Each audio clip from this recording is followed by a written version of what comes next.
इसमें ये जो यूनिट है इसके अंदर लैंग्वेज ज़्यादा नहीं है, आपको सिर्फ मॉलिक्यूल का स्ट्रक्चर कैसा होता है, उसके अंदर सिमेट्री ऑपरेशन हम किस तरीके से करवाएंगे। ये जो मैं लाइंस के बारे में बता रहा हूँ, ये लाइंस आपको आना ज़रूरी है कि कौन सी लाइन किस तरीके से हमें बनानी है।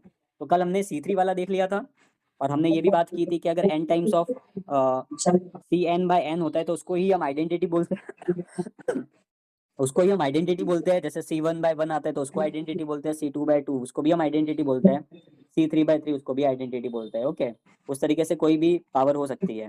ओके, अब ये एक दूसरी बात है कि number of operations along C3।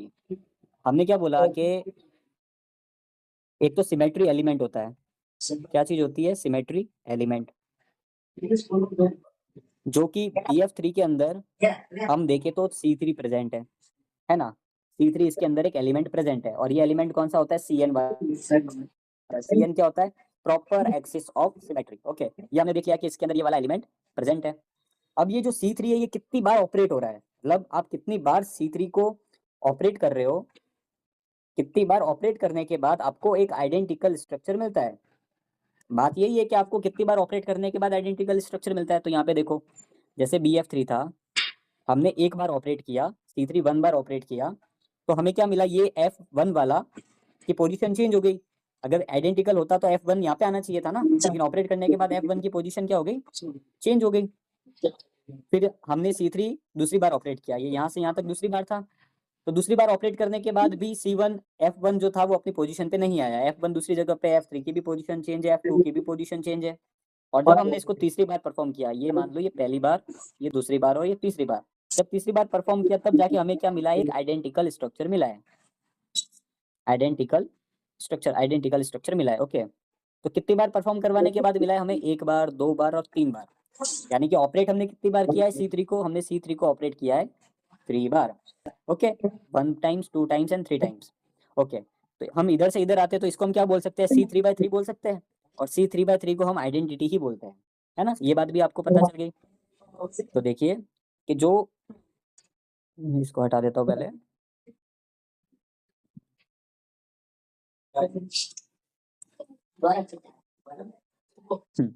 तो number of operations along C3 के अलोंग कितने ऑपरेशंस रहेंगे? वो रहता है नंबर ऑफ इक्विवेलेंट स्ट्रक्चर्स, या इक्विवेलेंट ओरिएंटेशन बोल सकते हो आप। इक्विवेलेंट और आइडेंटिकल के बीच का आपको डिफरेंस पता है? जैसे कि ये स्ट्रक्चर आपस में इक्विवेलेंट है, ये स्ट्रक्चर भी आपस में इक्विवेलेंट है, लेकिन ये स्ट्रक्चर और ये स्ट्रक्चर आपस में क्या है? आइडेंटिकल है। आइडेंटिकल या आइडेंटिटी है। हम आइडेंटिटी की बात नहीं कर रहे, हम किसकी बात कर रहे हैं? नंबर ऑफ इक्विवेलेंट स्ट्रक्चर्स की बात कर रहे हैं, यानी कि ऑपरेशंस किसके बराबर रहेंगे? नंबर ऑफ इक्विवेलेंट स्ट्रक्चर्स के बराबर उसके ऑपरेशन रहेंगे। और इसका एक शॉर्टकट में एक फॉर्मूला होता है कि जब हमें ये निकालना होता है तो जैसे कि CN कुछ भी हो सकता है, जैसे अपने वाले केस में CN क्या है? 3 है। मान लो N2 हो सकता है, N4 हो सकता है, N6 हो सकता है, कुछ भी हो सकता है। तो N जितना भी हो तो आप ले सकते हो CN = N-1। जैसे कि अपने इस वाले केस की बात करूं मैं, C3 दे रखा है तो हम क्या करेंगे? 3-1, और 3-1 कितना आ जाएगा? 2। इसका मतलब क्या? इसके अंदर कितने ऑपरेशन ऑपरेट होंगे? 2 ऑपरेशन ऑपरेट होंगे। ये यहाँ पे देखो वापस से, जैसे कि ये हमने BF3 का दे रखा है, ये एक ऑपरेशन हो गया, ये दूसरा ऑपरेशन हो गया, ये जो तीसरा ऑपरेशन हो रहा है, होने को ये तीसरा ऑपरेशन हो रहा है, लेकिन तीसरा ऑपरेशन में हमें क्या मिल रहा है? हमें आइडेंटिकल स्ट्रक्चर मिल रहा है ना। इसलिए ये ऑपरेशन हम काउंट नहीं करेंगे। अगर आपको पूछ लिया जाए BF3 में कितना, BF3 मॉलिक्यूल में कौन सी एक्सिस प्रेजेंट है? Principal axis. और उसमें कितने, इस वाले में कितने ऑपरेशन ऑपरेट हो रहे हैं ना, कितने ऑपरेशन हो रहे हैं, तो कितने ऑपरेशन हो रहे हैं, जो भी संख्या दी हो उसमें से एक माइनस कर दो। ओके, तो वो आपको ऑपरेशंस मिल जाएंगे। आज कितने आए क्लास के अंदर आपके? स्क्रीनशॉट ले लेता हूँ मैं। 1 2 3 6 जने आए, ठीक है। ओके, कोई बात नहीं। ये वाला एग्जाम्पल समझ में आ गया। अब हम आगे एक और एग्जाम्पल देखते हैं। ये जैसे एक एग्जाम्पल बना रखा है मैंने, इसके अंदर कोई सेंट्रल मेटल या साइड सेंट्रल एटम या साइड एटम कुछ नहीं बना रखा। मान लेते हैं ये कोई एक सेंट्रल एटम है और साइड में 4 एटम जुड़े हुए हैं, ठीक है। और वो एक प्लेन के अंदर है, और प्लेन के अंदर है वो कैसे पता चल रहा है? क्योंकि हमने सारी ही लाइन कैसी बनाई है?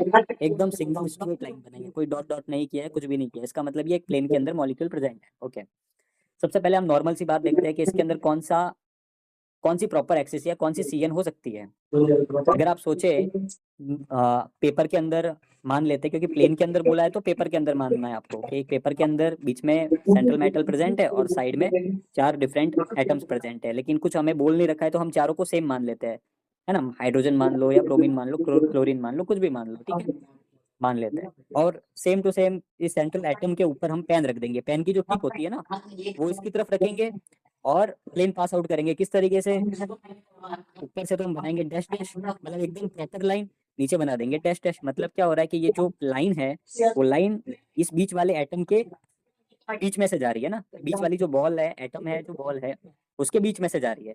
और हम इसको कितना घुमाएंगे, हम इसको घुमाएंगे 90 डिग्री, है ना। 90 डिग्री घुमाएंगे तो देख लो सब सेम स्ट्रक्चर मिलेगा। 90 डिग्री घुमाने पे क्या होगा, ये बीच का एंगल कितना है सबके बीच का 90, ये भी 90, ये भी 90, ये भी 90, ओवरऑल हो गया 360। तो 90 डिग्री घुमाएंगे तो ये वाला स्ट्रक्चर कहाँ आ जाएगा, यहाँ पे आ जाएगा। ये वाला स्ट्रक्चर कहाँ पे आ जाएगा, यहाँ पे आ जाएगा। ये वाला स्ट्रक्चर कहाँ पे आ जाएगा, यहाँ पे आ जाएगा। पर हर एटम के लिए हम सारी की सारी ऐसा बना के नहीं देखेंगे जैसे BF3 के लिए बना के देखा था, इस तरीके से बना के नहीं देखेंगे। जहाँ जरूरत होगी वहां हम देख लेंगे। लेकिन ये आपको पता चल गया 90 डिग्री।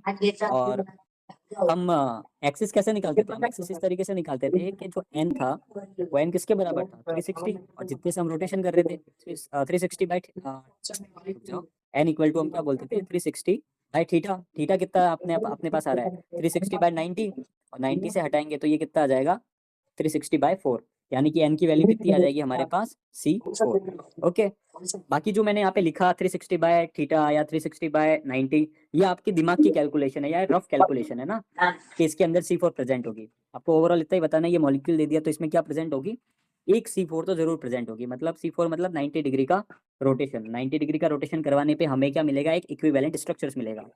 अब मैं आपको पूछ लूँ इसके अंदर कि नंबर ऑफ ऑपरेशंस, जैसा हमने ऊपर वाले के अंदर ऑपरेशन निकाला था, number of operations along C4 के अलोंग कितने ऑपरेशंस होंगे, तो कोई बता सकता है। जैसे C3 के अलोंग हमने ऑपरेशंस बताए थे कि C3 के अलोंग कितने ऑपरेशंस हो रहे हैं, 2 ऑपरेशन हो रहे हैं, ये हमने ऑपरेशन ही बताया ना यहाँ पे। तो ऐसा C4 के अलोंग कितने ऑपरेशंस होंगे, कोई बता सकता है। अगर कोई बोलना चाहे तो अनम्यूट करके बोल सकता है फिलहाल। C4 के अलोंग कितने ऑपरेशंस होंगे। तो देखिए C4 के अलोंग ऑपरेशंस निकालने का प्रॉपर एक्सेस ऑफ सिमेट्री के अंदर हमने क्या फॉर्मूला देखा है कि n-1 होता है, ठीक है। यहाँ पे n की वैल्यू कितनी दे रखी है 4, तो C4 3। हाँ 3 रहेगा जगदीश, सही बिल्कुल। तो n की वैल्यू कितनी मान लेंगे 4, 4 माइनस 1, तो 4 माइनस 1 कितना आ जाएगा 3। तो यहाँ पे नंबर ऑफ ऑपरेशंस कितने हो जाएंगे 3 ऑपरेशंस हो जाएंगे। ओके, वैसे ही आप बना के देखना चाहे तो उस तरीके से बना के भी देख सकते हो, बट ये फॉर्मूला याद रख लेना, फॉर्मूला कि अगर CN एक्सिस प्रेजेंट है तो उसके अंदर कितने ऑपरेशंस हो सकते हैं, ये उसका शॉर्ट फॉर्मूला आ गया। वैसे ही अगर हम इसमें देखें, ये एक पेंटागोनल स्ट्रक्चर है, सेम टू सेम हमने मान लेते हैं कि क्योंकि ये बीच में मेटल दे दिया और सिर्फ पेंटागोनल स्ट्रक्चर बना रखा है तो हम मान लेंगे ये एक प्लेन में प्रेजेंट है ना। तो ये लाइन बनाने की भी जरूरत नहीं है, इसके अंदर जो मैंने लाइनें बनाई है बनाने की भी जरूरत नहीं है, डायरेक्ट ये लिखा हुआ आ जाएगा। ओके, तो इसके अंदर आपको बताना है तो वही बात कि हम इसके अंदर घुमाएंगे तो इसके अंदर कितने, अगर आपको समझ में ना आए कि 90 डिग्री कैसे घुमा रहे हैं या 120 कैसे घुमा रहे हैं या 180 कैसे घुमा रहे हैं, ठीक है, तो इसका एक दूसरा मेथड होता है। मतलब ये कहीं फॉर्मूले में लिखा नहीं हुआ नहीं होता, जितने पॉइंट्स दे रखे हैं 1 2 3 4 5, क्योंकि ये इक्विवेलेंट स्ट्रक्चर है। हो सकता है मेरे बनाने के अंदर ये लेंथ अलग अलग दिख रही हो कि ये लेंथ ज़्यादा है ये लेंथ कम है, लेकिन एट रियल तो ये इक्विवेलेंट स्ट्रक्चर है, क्योंकि मैंने पूरा सेम बना के दे रखा है, सारे लिगेंड सेम बोल दिए है ना, कुछ स्पेसिफाई नहीं किया है, तो आपको इक्विवेलेंट मानना है ना, जो भी एटम वगैरह इक्विवेलेंट मानना है। तो जितने पॉइंट्स दिए हो ना उतना ही उसका CN होता है, n की वैल्यू उतनी ही होती है। जैसे कि इसमें कितने पॉइंट्स दिए हुए 1 2 3 4 5, तो ये C5 रहेगा। ओके, जैसे कि इसके अंदर दे रखा था, कितने पॉइंट्स दे रखे थे, इसमें पॉइंट्स दे रखे थे 1 2 3 4, 4 पॉइंट्स दे रखे थे, तो इसकी क्या वैल्यू आ गई C4 आ गई। वैसे ही अगर इसमें देखे तो इसमें कितना दे रखा था 1 2 3, यहाँ पे तो मैंने फ्लोरीन एग्जाम्पल ले लिया, लेकिन इसी को मैं ऐसे भी तो लिख सकता था, है ना, इसको मैं इस तरीके से भी लिख सकता था। यस। हाँ, इसको मैं इस तरीके से भी लिख सकता था, तो यहाँ पे कितना आ जाता 1 2 3, तो CN की कितनी वैल्यू आ जाती 3 वैल्यू आ जाती। ओके, तो इस तरीके से भी हम फाइंड आउट कर सकते हैं। तो आप जैसे ही प्रैक्टिस करोगे वैसे आप बहुत ज़्यादा ईजी हो जाओगे। अब आपको क्या करना है, अब आपको पता चल गई कि n की वैल्यू कितनी है 5, तो 5 इक्वल टू जो फॉर्मूला, अगर आपको प्रॉपर बताना है कि इसके अंदर कितने डिग्री का एंगल है, तो n की वैल्यू आ गया, n का फॉर्मूला क्या था, n equal to 360 divided by theta. अब n की वैल्यू क्या आ गई 5, 360 डिवाइडेड बाय थीटा। थीटा की वैल्यू कितनी आ जाएगी, थीटा बाय 5, और ये थीटा की वैल्यू जब हम निकालेंगे ये तो कितना आ जाएगा 6, यार ये तो sorry n equal to 360 divided by theta. तो n की वैल्यू यहाँ पे हमारे पास कितनी हमने निकाल दी है, एक दूसरे फॉर्मूले के थ्रू 5, और 360 डिवाइडेड बाय थीटा, तो थीटा की वैल्यू कितनी आ जाएगी 360 डिवाइडेड बाय 5, तो ये कितना आ जाएगा 72 2 72 yes पक्का, हाँ 72 बाय 10, तो 72 डिग्री इसका एंगल आ जाएगा। तो थीटा कितना आ गया आपके पास 72। इसका मतलब क्या है कि इस बार जो हम एक्सिस पास थ्रू करेंगे, ऊपर जो ऊपर से पास थ्रू होगी उसको हम बोल्ड लाइन से दिखाएंगे, मतलब सिंगल लाइन से दिखाएंगे, और नीचे वाले को डैश डैश डैश डैश करके दिखाएंगे। ओके, अरे यार sorry sorry sorry sorry sorry, कहाँ चला गया। आपको स्क्रीन दिख रही है ना अभी, yes sir हाँ ठीक है। तो हाँ, ऊपर वाली लाइन को सिंगल लाइन से बताएंगे, नीचे वाली लाइन को डैश डैश डैश डैश से बताएंगे, ठीक है। और यहाँ हम कितना रोटेशन कर देंगे 72 डिग्री का। ओके, तो 72 डिग्री सी एन की क्या वैल्यू आ गई अपने पास C5। अब क्वेश्चन हमारे पास सेम है, आपको बताना है टोटल नंबर ऑफ, या नंबर ऑफ ऑपरेशंस, टोटल नहीं लिखते सिर्फ नंबर ऑफ ऑपरेशन लिखते हैं यहाँ पे, कि number of operations along C5 axis है ना, C5 एक्सिस के अलोंग कितने ऑपरेशन होंगे। तो सेम फॉर्मूला अप्लाई करना है, n-1, n की वैल्यू कितनी दे रखी है 5 -1, और इसकी वैल्यू क्या आ जाएगी हमारे पास 4। इसका मतलब क्या है कि इसके अंदर कितने कितने ऑपरेशंस होंगे, टोटल ऑपरेशन होंगे 4। जो चार। पांचवा, हाँ जो पांचवा ऑपरेशन रहेगा वो क्या रहेगा, आइडेंटिटी रहेगा। ओके, अब ये आपका फेमस एग्जांपल है, ये मैंने बनाने को बना रखा है, लेकिन ये क्या आप देखें तो ये C6H6 बेंजीन इसका एक अच्छा एग्जांपल होता है जो इसी की तरह दिखता है हमें, ठीक है। बेंजीन इसका एग्जांपल हो सकता है, तो हम उसको समझते हैं।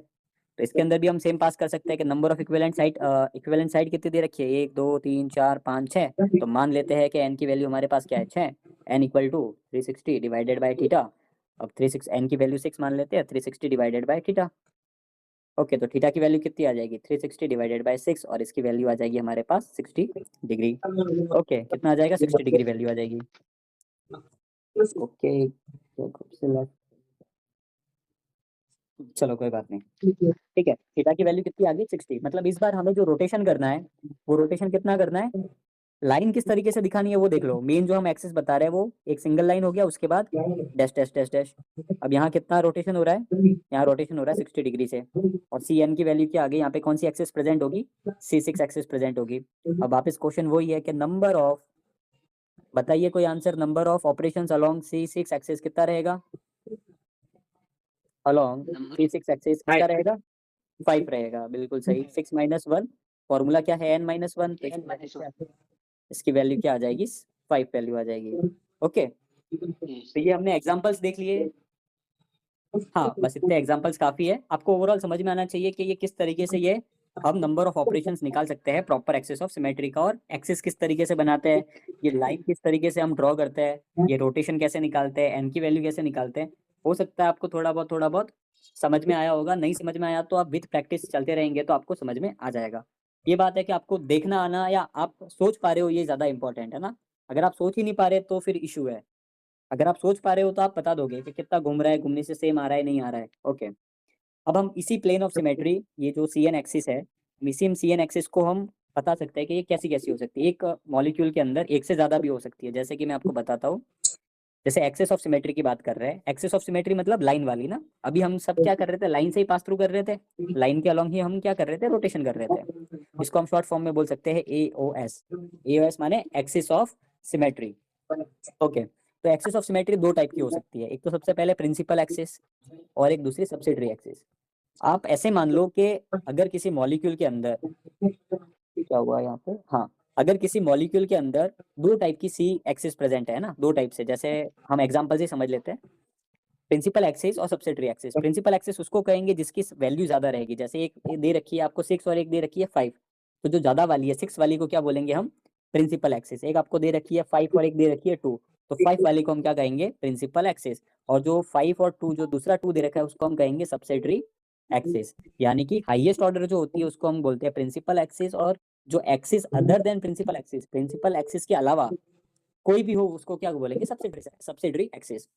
और ये बात याद रखना, किसी भी मॉलिक्यूल के अंदर प्रिंसिपल एक्सिस सिर्फ एक ही होती है, सिर्फ एक ही प्रिंसिपल एक्सिस होगी, लेकिन सब्सिडरी एक्सिस एक हो सकती है, दो हो सकती है, तीन हो सकती है, चार हो सकती है, कितनी भी हो सकती है।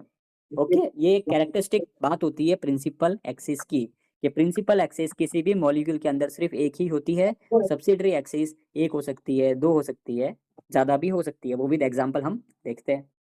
चलिए अब हम एग्जांपल से समझते हैं। जैसे ये एग्जांपल दे रखा है आपको, एक प्लेनर ट्राइगोनल प्लेनर मॉलिक्यूल। अब इसके एग्जांपल बहुत सारे हो सकते हैं, BF3 हो सकता है, BH3 हो सकता है, BF3 हो सकता है ना, और भी बहुत सारे बोरोन वाला एग्जांपल हो सकता है।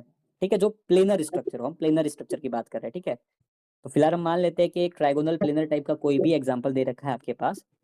तो जो सबसे पहले हमने पढ़ रखा है, पहले उसी को एक्सप्लेन करते हैं। हमने ऊपर क्या पढ़ रखा है कि अगर कोई ट्राइगोनल प्लेनर स्ट्रक्चर है हमारे पास, ओके, तो उसके अंदर एक तो C3 प्रेजेंट होगी, बीच में से एक एक्सिस निकलेगी, जो या तो इसको ऐसे बना दो, ठीक है, रुक जाओ इसको, हाँ, या तो इसको ऐसे बना दो कि एक लाइन आ रही है जो इसके सेंटर पे जुड़ रही है और दूसरी लाइन उसके पीछे से निकल रही है। ठीक है, डैश डैश डैश डैश, या फिर नीचे से डैश डैश कर दो, है ना।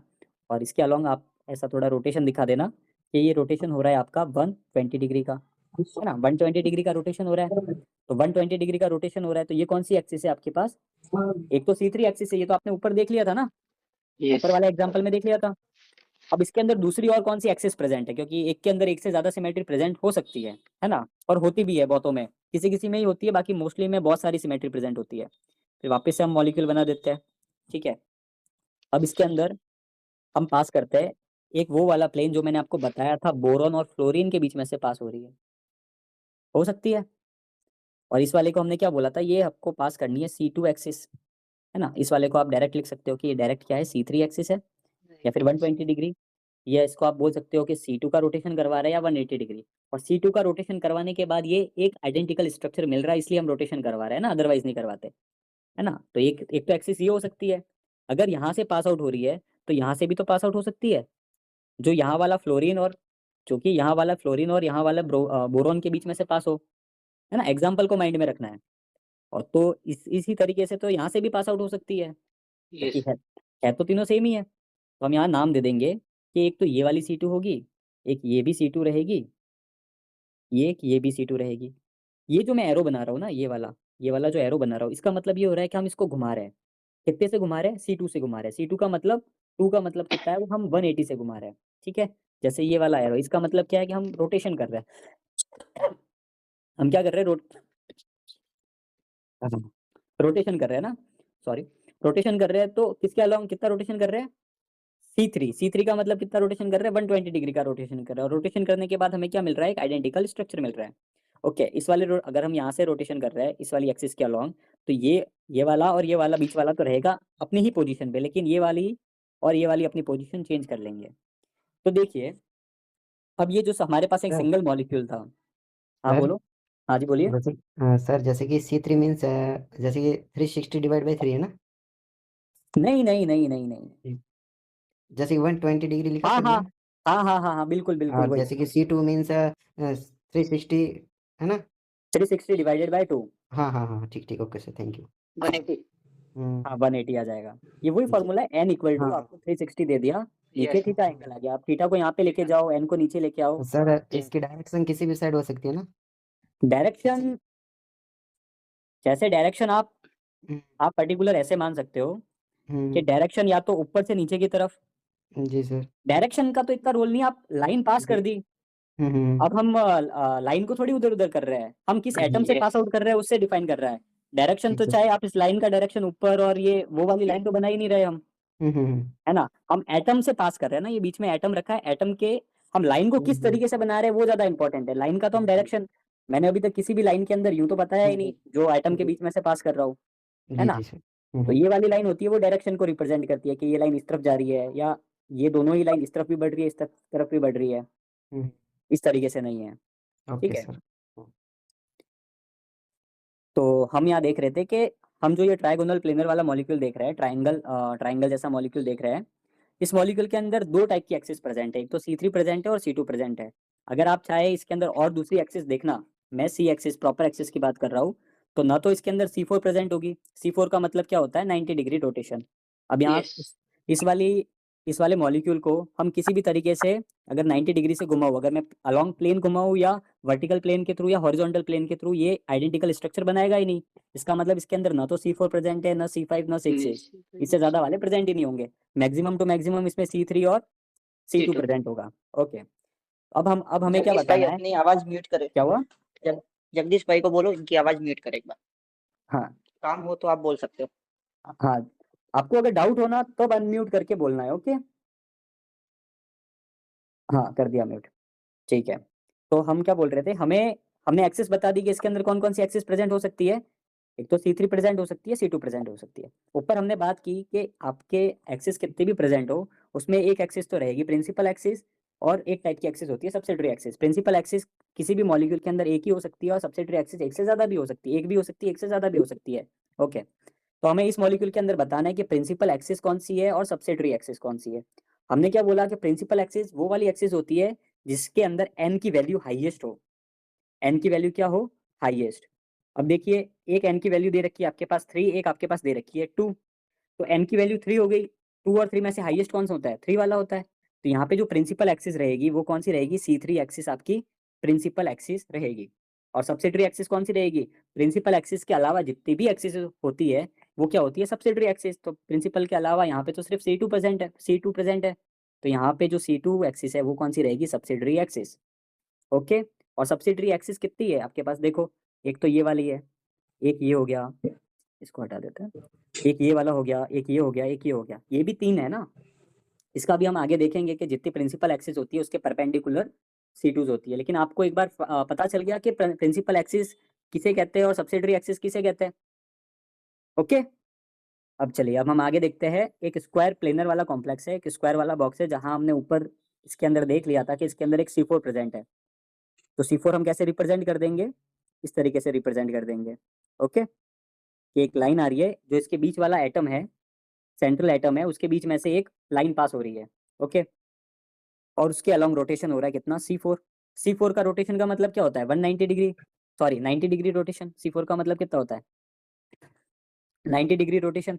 और 90 डिग्री रोटेशन करवाने पे क्या मिलेगा हमें इक्विवेलेंट स्ट्रक्चर और आइडेंटिकल स्ट्रक्चर मिलेंगे। ओके, तो एक तो इसके अंदर C4 प्रेजेंट होगी। दूसरा हम देखते हैं इसी मॉलिक्यूल के अंदर,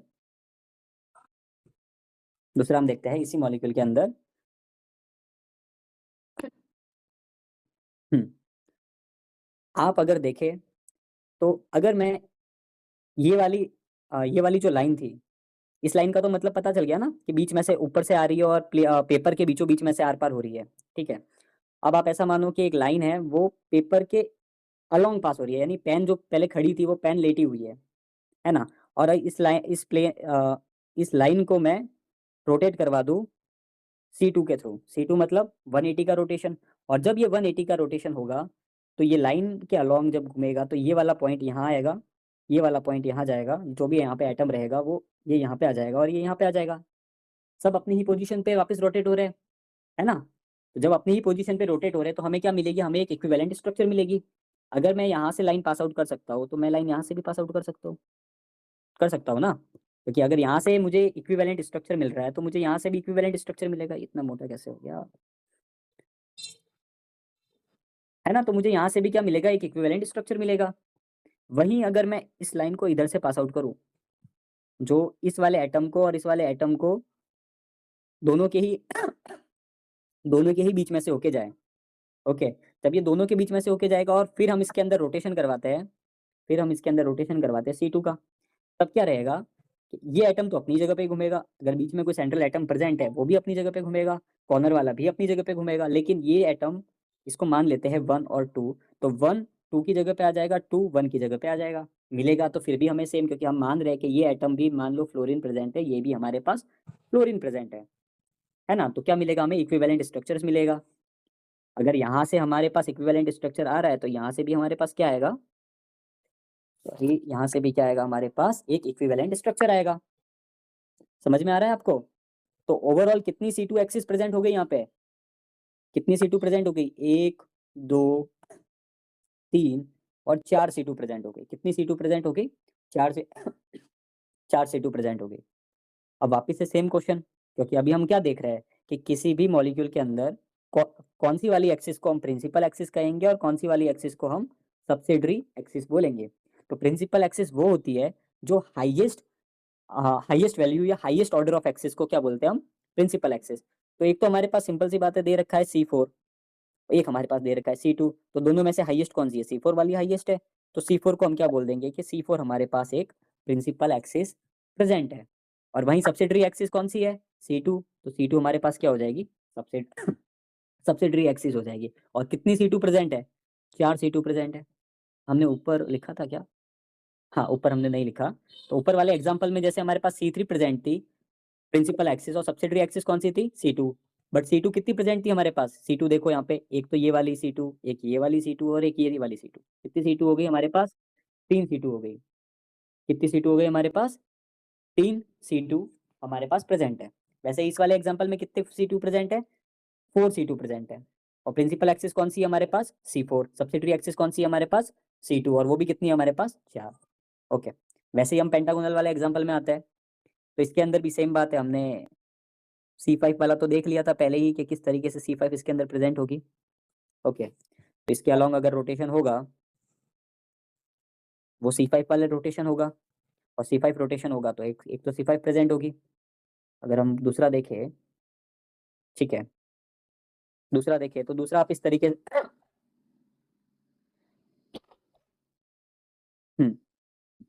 दूसरा आप इस तरीके से देख सकते हो। ये एक पेंटागोनल स्ट्रक्चर है ना, कौन सी? पेंटागोनल स्ट्रक्चर है। थोड़ा इसको और व्यवस्थित बना देते हैं, अदरवाइज कंफ्यूजन हो जाएगा।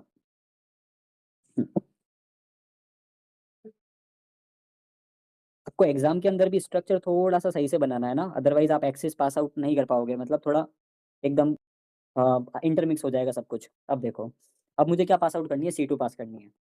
मैं एक C2 इसके अलोंग पास कर रहा हूँ। मैंने एक एटम लिया साइड वाला, उसके अलोंग C2 पास की। क्या पास कर रहा हूँ मैं यहाँ पे? मैं यहाँ पास कर रहा हूँ C2। C2 पास कर रहा हूँ। अब देखो एक बार, अब जब मैं इसके अलोंग C2 पास करूंगा, तो ये एटम तो अपनी जगह पे ही गोल घूमेगा। C2 मतलब 180 का रोटेशन। लेकिन मैं अगर इसको 1 2 3 4 नाम देता हूँ, तो 1 3 की पोजीशन पे आएगा, 3 1 की पोजीशन पे आएगा, 2 4 की पोजीशन पे आएगा, और 4 2 की पोजीशन पे आएगा। अगर आप इसको इमेजिन नहीं कर पा रहे हो, देखिए मैंने स्ट्रेट लाइन खींची है ना, मैंने इसके अंदर कोई भी डॉट डॉट डॉट डॉट कुछ भी नहीं किया है। इसका मतलब क्या है कि ये प्लेन के अंदर से लाइन पास आउट हो रही है, और लाइन के अलोंग हम क्या करवा रहे हैं? हम लाइन के अलोंग हम रोटेशन करवा रहे हैं, वो भी कौन सा? C2 वाला रोटेशन। अगर आप इमेजिन नहीं कर पा रहे हो, तो आप जो मैंने वेबसाइट बताई थी symmetry@ortribin, वहाँ जाके आप एक बार इस मॉलिक्यूल को देख सकते हो। ठीक है, तो एक तो हमारे पास C2 प्रेजेंट हो जाएगी ये वाली, दूसरी C2 हमारे पास हो जाएगी ये वाली, और तीसरी C2 हमारे पास हो जाएगी ये वाली, चौथी C2 हो जाएगी हमारे पास ये वाली, और पांचवी C2 हो जाएगी हमारे पास ये वाली। ओके, इस तरीके से C2 हो जाएगी। लिख देते हैं, एक C2 हमारे पास रहेगी ये, एक C2 रहेगी हमारे पास ये, एक C2 रहेगी ये वाली, और एक C2 ये वाली। कितनी C2 हो गई हमारे पास? 1 2 3 4 5। कितनी C2 हो गई? 5 C2 हो गई। अब क्वेश्चन वापस वही क्वेश्चन है कि इनमें से प्रिंसिपल एक्सिस कौन सी होगी और इनमें से सब्सिडरी एक्सिस कौन सी होगी? प्रिंसिपल एक्सिस वो होती है जो हाईएस्ट ऑर्डर की होती है। 5 और 2 में से हाईएस्ट ऑर्डर 5 का है, तो प्रिंसिपल एक्सिस कौन सी होगी? C5 वाली प्रिंसिपल एक्सिस रहेगी। और C2 क्या हो जाएगी हमारे पास? Subsidiary axis. और सब्सिडरी एक्सिस हमारे पास कितनी है? 1 2 3 4 5, तो सब्सिडरी एक्सिस हमारे पास कितनी है? 5। तो प्रिंसिपल एक्सिस कितनी हो गई हमारे पास? 1। सब्सिडरी एक्सिस कितनी हो गई हमारे पास? 5। और पांचों ही कौन सी है? C2। ओके, अब देखिए, अभी तक हम जितना भी देखते आए कि जैसे 5 C5 आपके पास प्रिंसिपल एक्सिस है, तो 5 C2 प्रेजेंट है। C4 आपके पास प्रिंसिपल एक्सिस है, तो 4 C2 प्रेजेंट है। C3 आपके पास प्रिंसिपल एक्सिस है, तो 3 C2 प्रेजेंट है। मतलब ये 3 है तो ये भी 3 है, ये 4 है तो 4 C2 है। अगर प्रिंसिपल एक्सिस 5 है तो 5 C2 है। ओके, 6 वाला रह गया ना बाकी। हाँ, 6 वाला बाकी रह गया। 6 वाले को भी देख लेते हैं जल्दी से। तो 6 वाले के अंदर हमने पहले ऊपर देख रखा है कि इसके अंदर सबसे पहले तो एक C6 रहेगी, जो कि क्या है along the plane pass out होगी, है ना, ऊपर नीचे पास आउट होगी, जो कि कौन सी एक्सिस रहेगी C6। और C6 में कौन सा रोटेशन होता है 60 डिग्री का रोटेशन होता है, कितने का, सिर्फ और सिर्फ 60 डिग्री का रोटेशन होता है। तो एक तो C6 एक्सिस आ जाएगी आपके पास। दूसरी बात करते हैं इसके अंदर दूसरी और कौन सी एक्सिस रहेगी। तो जो दूसरी एक्सिस रहेगी वो कुछ इस तरीके से है, ठीक है, थोड़ा छोटा कर देता हूँ लाइन को। जो दूसरी एक्सिस रहेगी, देखो सबसे पहले तो एक एक्सिस ये रहेगी जो इस एटम और इस एटम के बीच में से होके पास आउट होगी, और वो भी कौन सी C2 वाली, ओके, वो भी कौन सी C2 वाली, एक इस एटम से और इस एटम से पास आउट होगी, वो भी कौन सी C2 वाली, और एक इस एटम से और इस एटम से पास आउट होगी। मतलब ये तीन एक्सिस ऐसी है जो दो दो एटम से पास आउट हो रहे हैं। ये जो मैंने अभी तीन एक्सिस बनाई है 1 2 3, ये मान लो इसको नाम दे देता हूँ 1 2 3, ये तीनों ही कितने एटम से पास आउट हो रही है, दो दो एटम से पास आउट हो रही है, ओके। वहीं अगर मैं बोलूँ कि ये वाली जो लाइन है फोर्थ लाइन, ओके, ये फोर्थ लाइन किसी एटम से पास आउट नहीं हो रही है, लेकिन जब फोर्थ, अब सिर्फ आप फोर्थ वाली लाइन को देखना, ये वाली लाइन जो है इसको देखना, बाकी सबको भूल जाओ एक बार के लिए। अब जब मैं इसके अलोंग रोटेशन करवाऊंगा कितने का 120 C2 का, C2 मतलब 180 का रोटेशन, तब ये वाला एटम यहाँ पे आएगा, ये वाला एटम यहाँ पे आएगा, ये वाला एटम यहाँ पे आएगा, और ये सारे एटम इस तरफ जाएंगे, मतलब सब एक दूसरे की प्लेस को रिप्लेस कर देंगे। कहने का मतलब क्या है कि जो 1 2 3 वाली जो एक्सिस है इसके अंदर क्या हो रहा है, ये दो दो एटम के बीच में से पास आउट हो रही है, ये भी दो एटम के बीच में से, ये भी दो एटम के बीच में से, ओके। और जो ये C4 वाली एक्सिस है वो किसी भी एटम के बीच में से पास आउट नहीं हो रही है, तो ये एक्सिस थोड़ी अलग है, और ये 1 2 3 वाली थोड़ी सी अलग है। अब वो किस तरीके से अलग है वो हम आगे और देखेंगे इसको, ठीक है। तो एक तो ये फोर्थ एक्सिस ये हो जाएगी, अगर यहाँ से भी अगर पास आउट हो रही है तो यहाँ से भी पास आउट होगी, ठीक है, इसको हम बोल देते हैं फिफ्थ। यहाँ से पास आउट होगी तो यहाँ से भी एक पास आउट होगी, तो इसको फिफ्थ बोल दो, इसको सिक्स्थ बोल दो, ठीक है। अब ये सारी एक्सिस कौन कौन सी है, ये सारी ही एक्सिस, ये भी C2 है, ये भी C2 है, ये भी C2 है, ये भी C2 है, और ये भी C2 है, और ये भी C2 है, ओके। तो ये सारी कौन सी एक्सिस है, C2 एक्सिस है। अब इस मॉलिक्यूल के अंदर दूसरी भी एक्सिस प्रेजेंट हो सकती है, C3 भी प्रेजेंट है आपको, अगर आप इसको ध्यान से देखो, ये जो एक्सिस मैंने यहाँ पे जो 360 डिग्री घुमाया, मतलब C6 घुमाया, C6 माने 60 डिग्री घुमाया, तब आपको आइडेंटिकल स्ट्रक्चर मिला। अगर मैं इसके अंदर C3 पास करूँ, C3 मतलब 120 डिग्री, तो 120 डिग्री पे ये वाला जो एटम है वो कहाँ आ जाएगा, इधर आएगा, एक पोजीशन। C6 में क्या हो रहा है, सबसे पहले रुको एक बार मिटने दो, अरे यार ये हाईलाइटर नहीं था, रुक जाओ मिस्टेक हो जाएगी, ठीक है।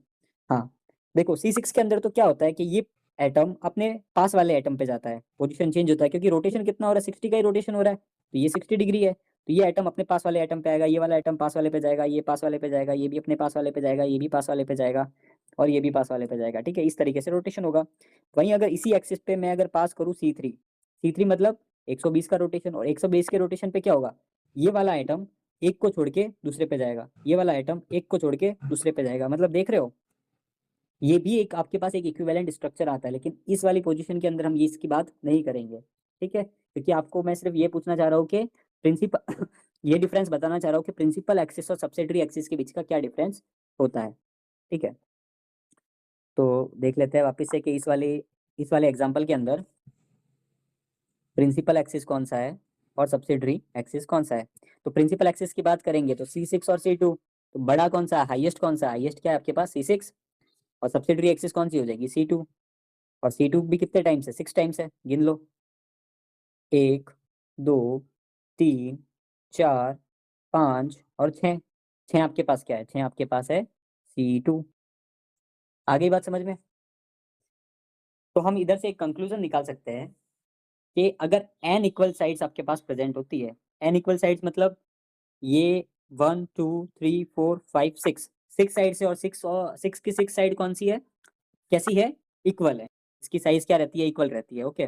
जैसे इसमें देखते हो तो इसमें कितनी साइड्स हो गई 1 2 3 4 5 साइड्स आ गई, इसमें देखे तो कितनी साइड्स आ गई 1 2 3 4 साइड्स आ गई, तो इक्वल होनी चाहिए ना। अगर अनइक्वल साइड है तो उसके लिए हम ये फॉर्मूला नहीं लगाएंगे। अगर n इक्वल साइड्स प्रेजेंट है किसी मॉलिक्यूल के अंदर, तो उसकी प्रिंसिपल एक्सिस क्या होगी CN, ये n कौन सा है, n इक्वल साइड्स वाला। अगर 6 इक्वल साइड्स है तो C6 इसकी प्रिंसिपल एक्सिस होगा, 5 है तो इसके अंदर C5 इसकी प्रिंसिपल एक्सिस रहेगी। ओके, तो उन सब के अंदर it must contain perpendicular n times of C2। देखिए ये किस तरीके से लिखा है मैंने, यहीं पे समझ लेते हैं इसको।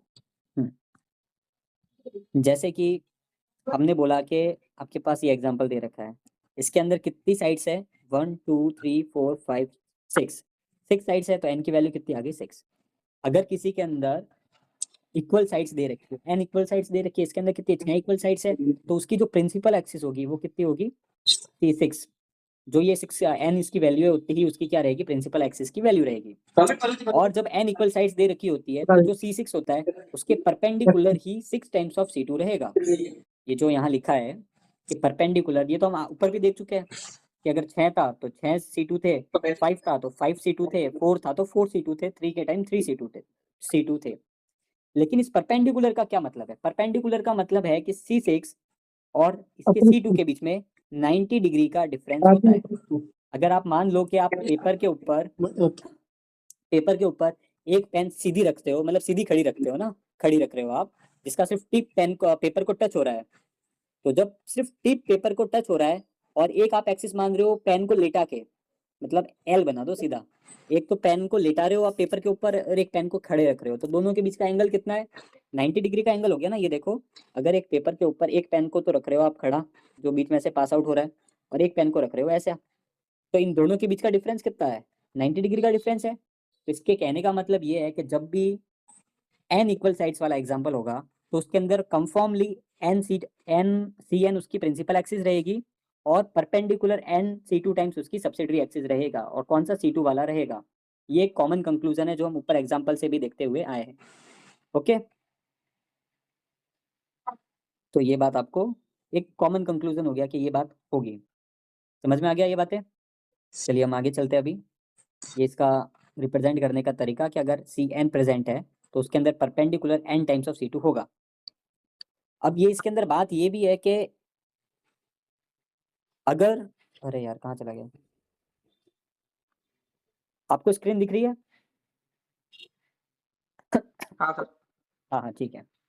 अब इसके अंदर बात ये भी है कि अगर किसी मॉलिक्यूल के अंदर C2 प्रेजेंट है, जैसे Cn हमने बता दिया कि अगर Cn है, ओके, उसके अंदर n times of perpendicular C2 रहेगी। वो कब, जब अगर एक भी C2 आपको मिल जाती है ना, जैसे ये C6 वाला एग्जांपल है, आपको ये सारी बनाने की जरूरत नहीं है कि कितनी C2 होगी, ये बनाने की जरूरत नहीं है। अगर आपको कहीं से भी अगर एक भी दिख जाता है ना, कोई एक एक्सिस भी आपको दिख जाती है, तो आप डायरेक्ट लिख देना कि इसके अंदर 6 C2 होगी, मतलब ढूंढने की जरूरत नहीं है, क्योंकि 6 C2 ढूंढने में, अभी ये तो एग्जाम्पल सिंपल दे रखा है, तो सिंपल दे रखा है तो आप मतलब कर सकते हो। वहीं आगे हम जाएंगे तो एग्जाम्पल कॉम्प्लिकेटेड हो जाएंगे ना, एग्जाम्पल कॉम्प्लिकेटेड हो जाएंगे तब इतना हम दिमाग नहीं लगा पाएंगे। तब आपको सिर्फ एक C2 ढूंढनी है, अगर एक C2 मिल जाती है तो उसके Cn के परपेंडिकुलर टाइम्स हो जाएगा। ये हम एग्जाम्पल के दौरान समझ भी लेंगे, ठीक है। बट ये बात आपको दिमाग में रखनी है कि ये चीज इस तरीके से भी हो सकती है। ओके, तो हम आगे चलते हैं। In a molecule we have only one principal axis, जो मैंने आपको ऊपर बोल दिया था कि प्रिंसिपल एक्सिस एक ही होगी और subsidiary axis more than one हो सकती है, एक भी हो सकती है, एक से ज्यादा भी हो सकती है। ये इसका एक स्टेटमेंट हमने लिख दिया है कि हाँ ये इस तरीके से कुछ हो सकता है। अब देखो, अब जो हम बात कर रहे हैं कि हमारे पास 5 सिमेट्री एलिमेंट्स थे, कितने, 5 सिमेट्री एलिमेंट्स थे। ओके, ई Cn बार बार लिखना है ना आपको, मतलब बार बार सुनना है, बार बार देखना है, तब आपको याद होगा प्रॉपर क्या चीज है। ई, Cn, सिग्मा, Sn और I, ये 5 सिमेट्री एलिमेंट्स थे हमारे पास। ई के बारे में तो मैंने आपको बता दिया था कि आइडेंटिटी होती है। दूसरी हम बात कर रहे हैं Cn के बारे में, तो Cn के बारे में अभी हमने कंप्लीटली पढ़ लिया कि Cn क्या होती है। इसके अंदर एक प्रिंसिपल एक्सिस होती है, एक सब्सिडरी एक्सिस होती है, उनका क्या क्या डिफरेंट केसेस होते हैं, ये सारे हमने केस अभी देख लिए। अब हम पढ़ने जा रहे हैं सिग्मा के बारे में। सिग्मा माने प्लेन ऑफ सिमेट्री, तो उसके बारे में गो थ्रू करते हैं। वैसे आज की क्लास का टाइमिंग लगभग होने को आया है, तो ये हम कल ही स्टार्ट करते हैं, है ना। प्लेन ऑफ सिमेट्री हम कल स्टार्ट करते हैं।